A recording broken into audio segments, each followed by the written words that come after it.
આજે છે ને આપણે થોડાક આઈએસ કોડલ પ્રોવિઝન જે બીમની આપણે ડિઝાઇન અથવા તો એનાલિસિસ કરતા હોઈએ ત્યારે જરૂરી છે એ બધા જ વસ્તુનું આપણે જોતા રહીએ અને કઈ જગ્યાએ આઈએસ કોડમાં આપેલો છે કે 3 કે 4 વસ્તુનું આપણે ચર્ચા કરવી છે.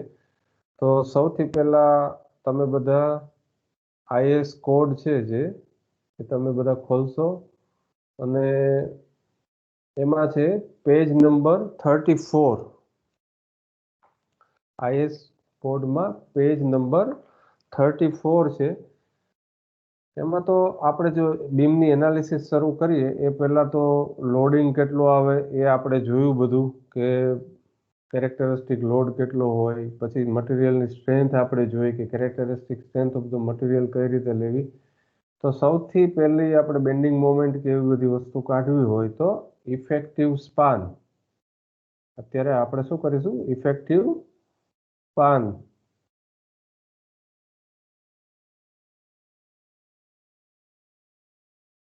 તો ઇફેક્ટિવ સ્પાન કોને કહેવાય? તો સિમ્પલી સપોર્ટેડ બીમ. આપણે ડિઝાઇન કરીશું સિમ્પલી સપોર્ટેડ બીમ, એનાલિસિસ પણ એની કરીશું.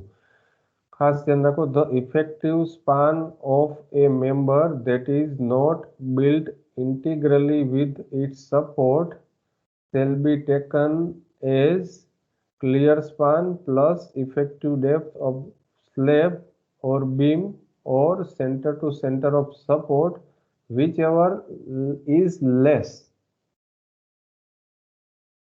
આમાં જો whichever is more શબ્દ નથી, whichever is less. The effective span of the member that is not built integrally with its support. એનો મતલબ કે આપણે બ્રિક્સની દિવાલ હોય એના ઉપર આરસીસી બીમ આવેલો હોય, ફ્રેમ સ્ટ્રક્ચરની તો આખી વાત જુદી છે, એ આગળ આવે છે. તો એટલે કે આ ફ્રેમ સ્ટ્રક્ચરમાં નથી અને it is not built integrally with support, so it shall be taken as a clear span plus effective depth of the slab or beam or center to center distance of the support whichever is less. Right? તો બહુ સમજવા જેવું છે આખી વસ્તુને.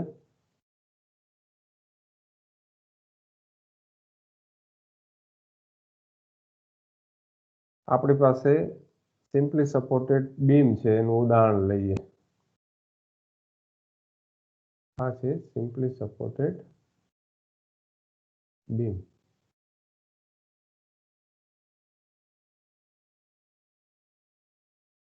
અહીંયા support છે એ છે બ્રિક વોલ, એ છે બ્રિક વોલ છે.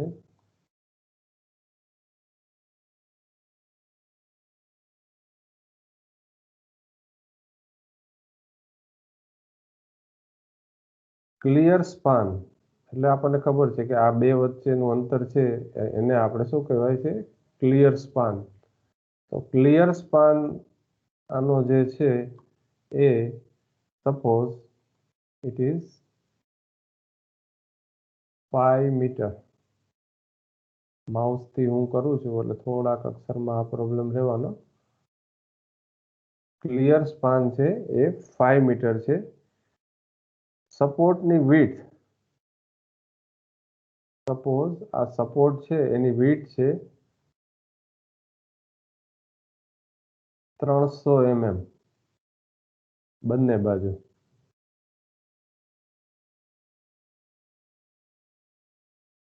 સપોર્ટની width છે બંને બાજુ એ છે 300 mm.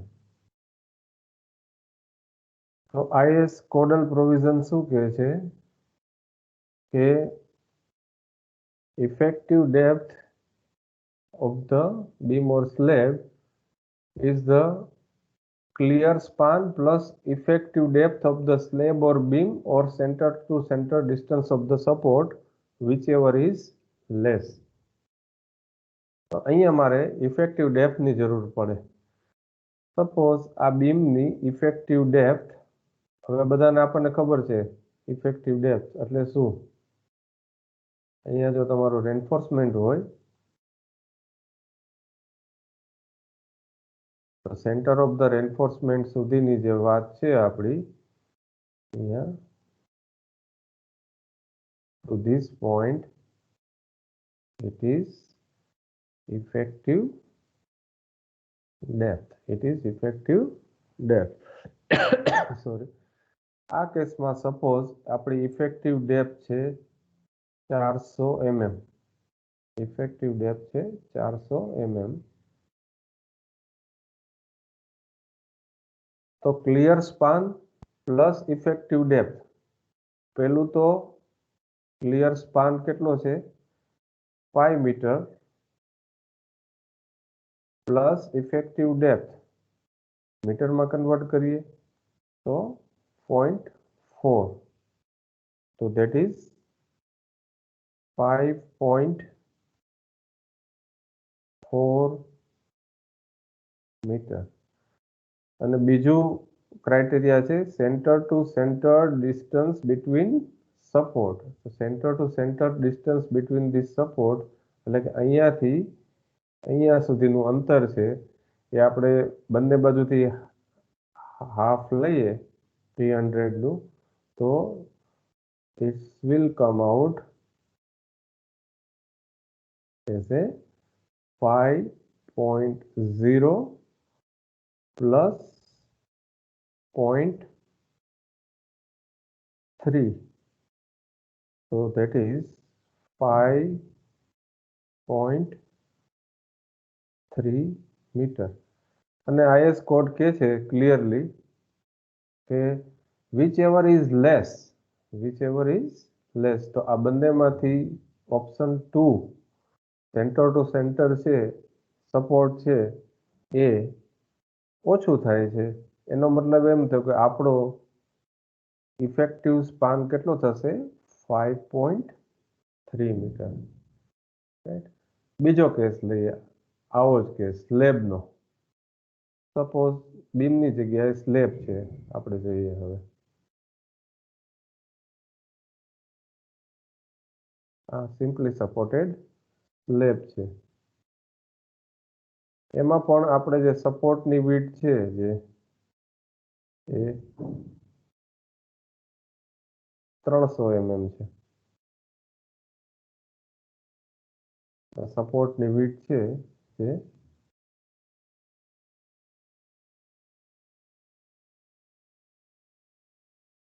એ 300 mm છે.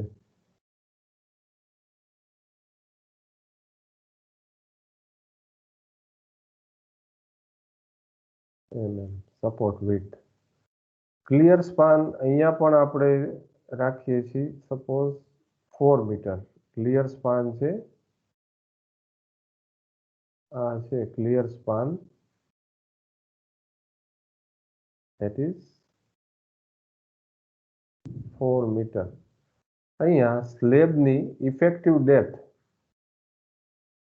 ખાસ ધ્યાન રાખો હું શબ્દ વાપરું છું ઇફેક્ટિવ ડેપ્થ સ્લેબની, અહીંયાનો બાર હશે ને સળિયા સ્લેબના આ જગ્યાએ, તો ઇફેક્ટિવ ડેપ્થ અહીંયા છે સપોઝ 130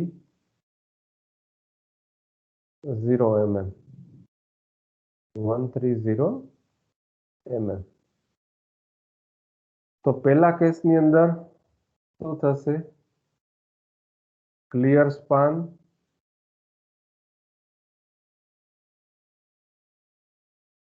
આપણે મીટરમાં જ રાખીએ.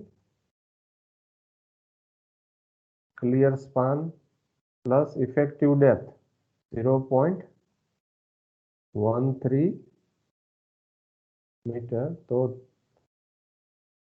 આપણું જે છે it will be 4.13 metre.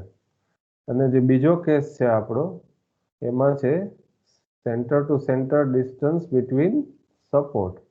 that is 4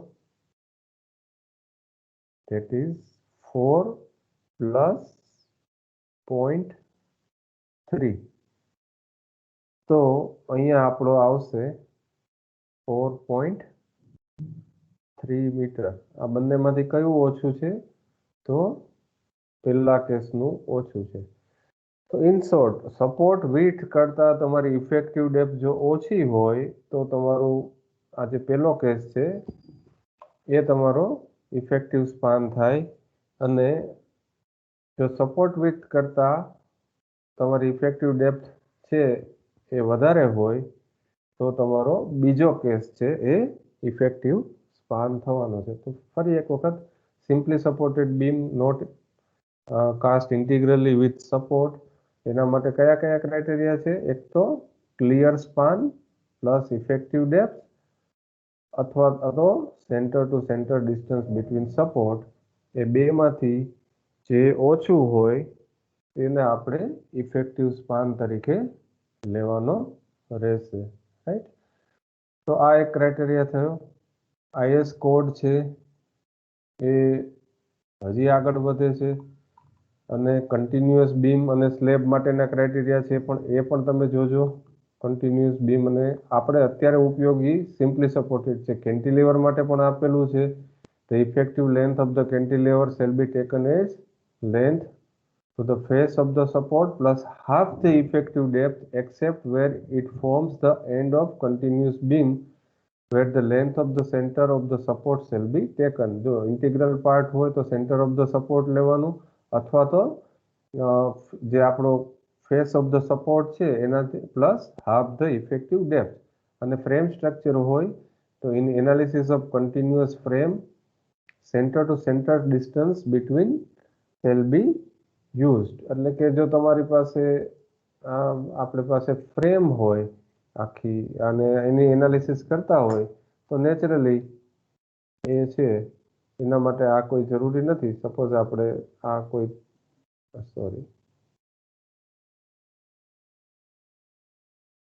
frame છે આપણે મલ્ટી સ્ટોરી બિલ્ડિંગની, તો એને આપણે આ લાઈન ડાયાગ્રામ વડે દર્શાવતા હોઈએ છીએ જનરલી. રાઈટ. આ જે ફાઉન્ડેશન છે અને આ 3 માળની ફ્રેમ છે સપોઝ, તો અહીંયા આ છે આરસીસી ફ્રેમ છે, તો એમાં ક્લિયર સ્પાન બીમના એ બધા સેન્ટર ટુ સેન્ટર ડિસ્ટન્સ તરીકે આપણે લઈ લેવાના રહેશે. પણ આપણા માટે અત્યારે ડિપ્લોમા લેવલ અગત્યનું છે સિમ્પલી સપોર્ટેડ બીમ, અને it is not casted integrally with support. Right. તો એ વસ્તુ આપણે જોઈ. બીજો એક ક્રાઇટેરિયા આપણે જોવો છે, અત્યારે એ છે મેક્સિમમ અને મિનિમમ સ્ટીલ આપણે કેટલું મૂકી શકીએ બીમની અંદર. તો page number 47, page number 47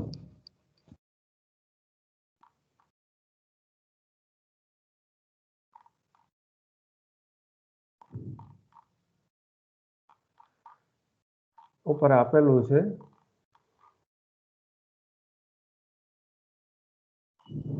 IAS કોડની અંદર.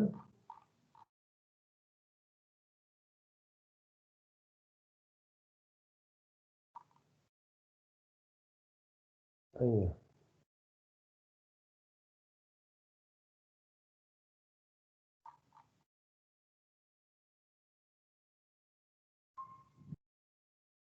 આ છે equation AS upon BD 0.85 upon FY. આ છે given by following, એના આગળ છે the requirement of the reinforcement. એનું આ વસ્તુ આપેલી છે પેજ નંબર 46 ઉપર. requirement of reinforcement for structural members in tension reinforcement, the minimum reinforcement, the minimum area of tension reinforcement shall be not less than that AS upon BD is equal to 0.85 upon FY. તો આટલા % તો minimum તમારે steel છે એ બીમની અંદર મૂકવું પડે. Right. Area of steel છે એ આટલા % તો મૂકવું જ પડે. તો જો આપણે FE415 લેતા હોય તો આ છે AS upon BD multiply by 100 એટલે કે 0.85 આપણે જે છે ટોર સ્ટીલ જો મૂકતા હોય ભાગ્યા 415 ગુણ્યા 100 આપણે જોઈએ તો કેલ્ક્યુલેટર ઉપર હું જોઉં આપણે તો 0.85 multiply by 415 0.85 divided by 415 multiplied by 100 તો 0.2% 0.2% સ્ટીલ છે એ આપણે મિનિમમ અંદર મૂકવું પડે બીમની અંદર, રાઈટ? તો આપણને ખ્યાલ આવી જાય 0.204 205 0.2 આટલા પર્સન્ટેજ સ્ટીલ તો તમારે મિનિમમ મૂકવું 205%, રાઈટ? આ છે તમારું મિનિમમ સ્ટીલનો ક્રાઇટેરિયા. તમે એમ કહો કે એક સળિયો મૂકી દો કે બહુ નાના મૂકી દો, મોટો બીમ છે તો એવું ના ચાલે. તો આ minimum area of tension reinforcement, આ ઇફેક્ટિવ ડેપ્થ, કેરેક્ટરિસ્ટિક સ્ટ્રેન્થ, એ બધી જ વસ્તુથી આપણે હવે પરિચિત થયા. તો આ એક ક્રાઇટેરિયા આપણે જોયો, મિનિમમ પર્સન્ટેજ સ્ટીલ. હવે જે મેક્સિમમ પર્સન્ટેજ, પણ બીમમાં તમે અમુક હદથી વધુ સ્ટીલ ના મૂકી શકીએ. The maximum area of the tension reinforcement shall not exceed 0.004 BD. અહીંયા ડી કેપિટલ છે એટલે કે ગ્રોસ એરિયાના 4%. ગ્રોસ એરિયાના 4% જેવું. તો ઇફેક્ટિવ એરિયાના લગભગ જો આપણે ટોર સ્ટીલ વાપરતા હોય તો 0.2% તમને વાયવામાં પૂછે અથવા તો પરીક્ષામાં પૂછે તો આ કાઢતા આવડવું જોઈએ. અને મેક્સિમમ સ્ટીલ પર્સન્ટેજ છે જે એ આપણે 0.04 BD એટલે કે ગ્રોસ એરિયાના 4%થી વધુ સ્ટીલ. તો હંમેશા તમે યાદ રાખજો કે બીમની અંદર ક્યારેય 4%થી વધુ સ્ટીલ ના હોય. આ આપણે એક ખાસ ધ્યાન રાખવાનું છે. અને આપણે જે એનાલિસિસ, ડિઝાઇન એ બધું કરીએ એ પહેલા એક તમને અડછડતો પરિચય આપી દઉં. ડિફ્લેક્શન ક્રાઇટેરિયા વેરી ઇન્ટરેસ્ટિંગ છે. એ આપણે ડિફ્લેક્શન ક્રાઇટેરિયા છે પેજ નંબર 37 ઉપર IS કોડમાં. તો આજે હું તમને થોડા ઇમ્પોર્ટન્ટ જે ક્રાઇટેરિયા છે આપણે જે ડિઝાઇન ને બધું ચાલુ કરીએ એ પહેલા સમજાવી દઉં. IS કોડલ પ્રોવિઝન એમાં કઈ જગ્યાએ છે, પેજ નંબર 37 ઉપર છે આ.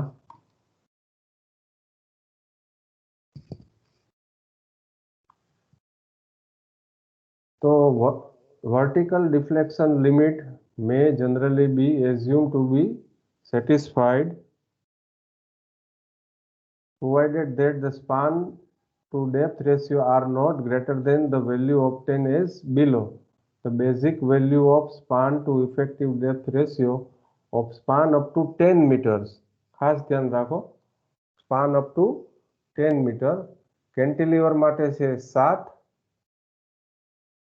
અહીંયા basic value of span to effective depth ratio for the span up to 10 meters. Cantilever માટે છે 7.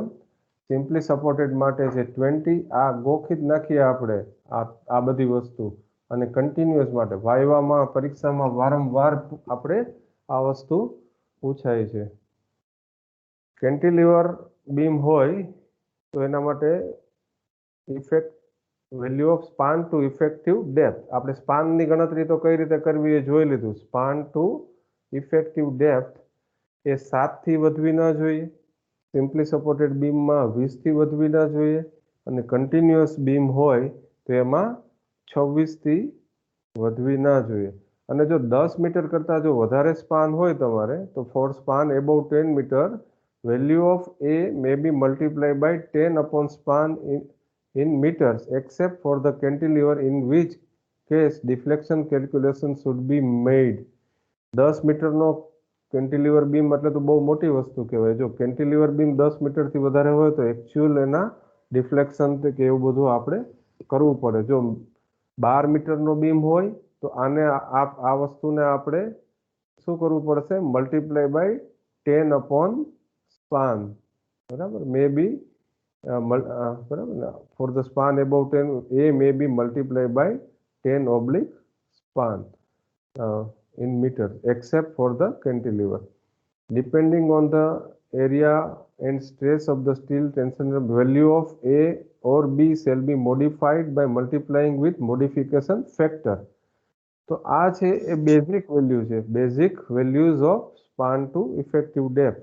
એને તમારે એમાં કેટલા પરસેન્ટેજ સ્ટીલ છે તમારું ટેન્શન રેન્ફોર્સમેન્ટ જેમ વધતું જાય, સપોઝ આ આપણે ડિટેલમાં જોઈશું. આ 1% છે અને એફએસ છે.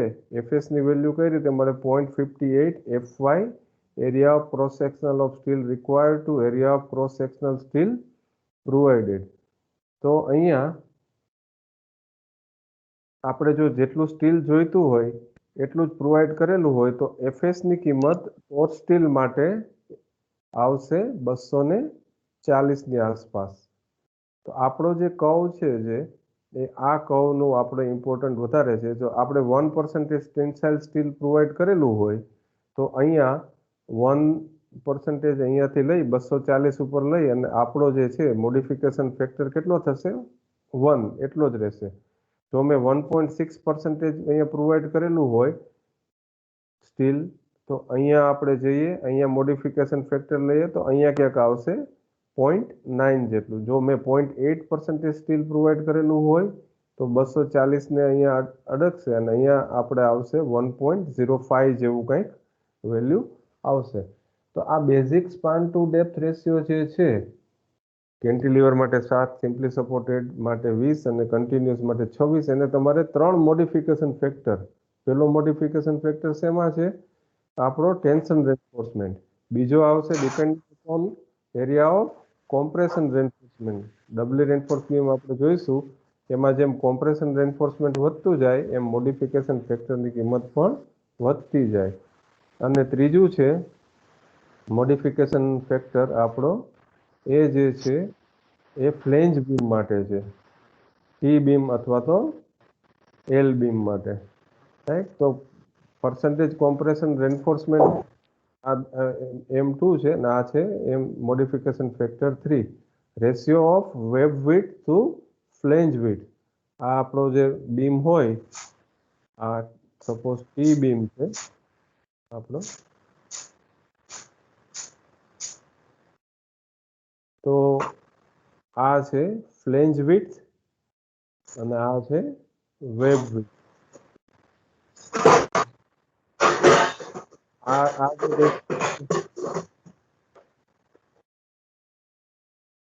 આ જે રેશિયો છે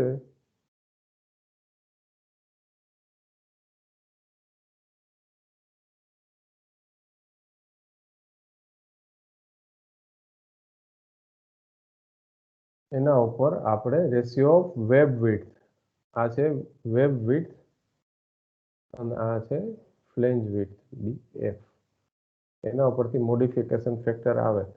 તો આ જે બેઝિક જે પેરામીટર્સ છે આપણા સ્પાન ટુ ડેપ્થ રેશિયો, એને આપણે મોડિફિકેશન ફેક્ટર 1, જો ખાલી સિંગલી રેન્ફોર્સ હોય તો એક જ, ડબલી રેન્ફોર્સ હોય તો મોડિફિકેશન 1, 2, અને જો ટી બીમ અથવા તો એલ બીમ હોય તો મોડિફિકેશન ફેક્ટર 3 વડે આપણે ગુણાકાર કરવો પડે. પણ ઇન શોર્ટ તમારે સિમ્પલી સપોર્ટેડ બીમ છે, બીજું મોડિફિકેશન ફેક્ટર એક જ છે સપોઝ, અને હું એમ કહું કે મારો 5 મીટરનો બીમ છે એલ છે એ 5 મીટર છે અને ઇફેક્ટિવ ડેપ્થ છે એની એ 500 mm છે. ઇફેક્ટિવ ડેપ્થ છે એની 500 mm છે. તો એલ ઇફેક્ટિવ અપોન ડી અને સિમ્પલી સપોર્ટેડ બીમ છે તો કેટલું થશે?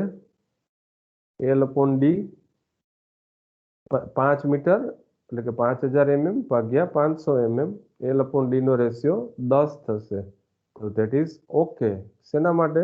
સિમ્પલી સપોર્ટેડ બીમ માટે. પણ હું એમ કહું કે 5 મીટરનો કેન્ટિલીવર છે મારો અને ઇફેક્ટિવ ડેપ્થ એની 500 mm છે, તો એ તો ફેલ થઈ ગયું. જો 7 થી વધી જાય છે. તો આ છે એ તમારા ડિફ્લેક્શન ક્રાઇટેરિયા છે. તો આજે આપણે જુદા જુદા 4 આઈએસ કોડલ પ્રોવિઝનની ચર્ચા કરી, જે આપણે વારંવાર ઉપયોગમાં આવશે. પહેલી વસ્તુ તો ઇફેક્ટિવ સ્પાન કઈ રીતે કાઢવો?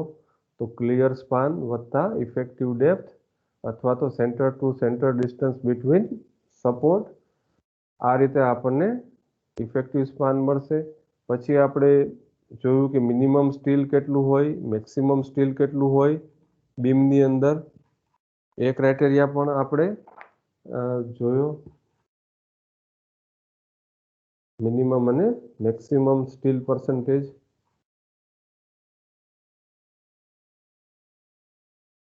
એ આપેલું છે અહીંયા પેજ નંબર 46 અને એનું આગળ વધશે આ રીતે.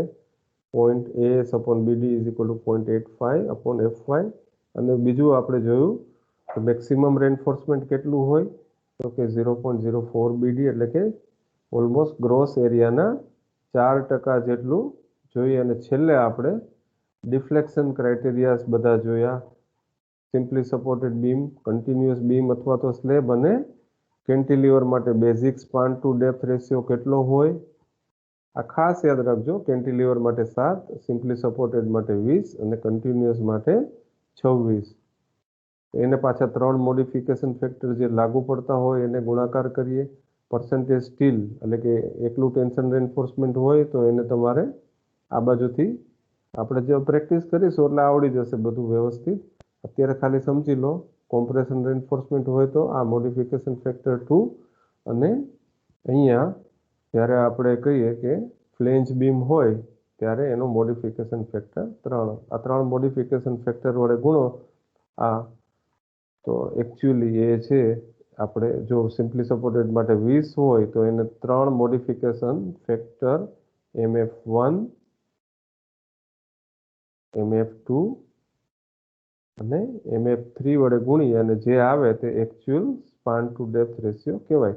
આપણે ઉદાહરણ પણ જોયું કે સપોઝ મોડિફિકેશન ફેક્ટર 1 છે અને સપોઝ સ્પાન એનો છે 5 મીટર અને ઇફેક્ટિવ ડેપ્થ છે 500 mm, તો L/D રેશિયો છે 10 થાય. સિમ્પલી સપોર્ટેડ બીમ માટે ઓકે છે, પણ કેન્ટિલીવર બીમ માટે એ ઓકે નથી, રાઈટ?